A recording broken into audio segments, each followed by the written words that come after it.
Dans une élection, chaque voix compte. Il faut donc connaître l'électeur et adapter son discours pour le convaincre. Dans les années 50 aux États-Unis, l'homme politique devient un produit et l'électeur une cible. Sondages et spots télé sont les outils du marketing politique. En 2008, la campagne d'Obama marque un tournant.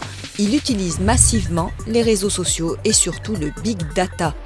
Cette énorme masse de données extrêmement diverses et précises. Elles peuvent être publiques, comme les listes électorales, ou d'ordre privé, des informations collectées par des entreprises via les réseaux sociaux, nos achats en ligne ou l'historique de notre navigation qui révèle nos habitudes et nos goûts. Une fois croisées et compilées dans des super logiciels, elles établissent le profil détaillé de chaque citoyen et les classent en groupes et sous-catégories. Les célibataires technophiles, les seniors éco-responsables ou les familles branchées culture par exemple.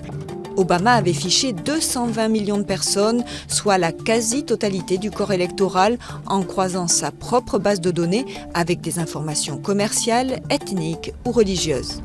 Ces équipes ont pu identifier les indécis ou les électeurs déjà acquis au camp opposé dans un but, définir les zones de campagne prioritaires et faire du porte-à-porte chez des citoyens indécis en adaptant l'argumentaire en fonction de leur profil.